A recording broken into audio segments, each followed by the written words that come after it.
क्या आप जानते हैं कि रमज़ान में जन्नत के दरवाजे क्यों खोल दिए जाते हैं? गांव की मस्जिद के आंगन में शाम का समय था। आसमान हल्का सुनहरा हो रहा था और बच्चे इफ्तार का इंतजार कर रहे थे। अहमद, हारिस और अली आपस में बात कर रहे थे। अहमद ने पूछा, क्या आप जानते हैं कि रमज़ान में जन्नत के दरवाजे क्यों खोल दिए जाते हैं? हारिस ने हैरानी से कहा, क्या सच में दरवाजे खोल दिए जाते हैं? उसी समय इमाम साहब मस्जिद से बाहर आए और मुस्कुराकर बोले, हाँ बेटो, रमज़ान अल्लाह ताला की ख़ास रहमत का महीना है। इस महीने में जन्नत के दरवाजे खोल दिए जाते हैं, जहन्नम के दरवाजे बंद कर दिए जाते हैं और शैतान को कैद कर दिया जाता है। अली ने पूछा, लेकिन ऐसा क्यों होता है? इमाम साहब ने प्यार से समझाया, ताकि जो भी मुसलमान नेक काम करना चाहे उसके लिए रास्ता आसान हो जाए। जब शैतान कमज़ोर हो जाता है तो इंसान को अच्छे काम करने में आसानी होती है।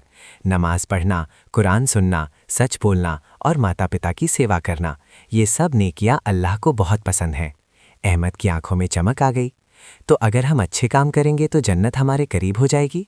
इमाम साहब ने जवाब दिया, बिल्कुल बेटा, रमज़ान हमें जन्नत के करीब लाने का सुनहरा मौका है। उसी वक्त अजान की आवाज़ गूंज उठी। सबने हाथ उठाकर दुआ मांगी। अहमद ने दिल में इरादा किया कि वो इस रमज़ान में कभी झूठ नहीं बोलेगा और रोज़ कुरान सुनेगा।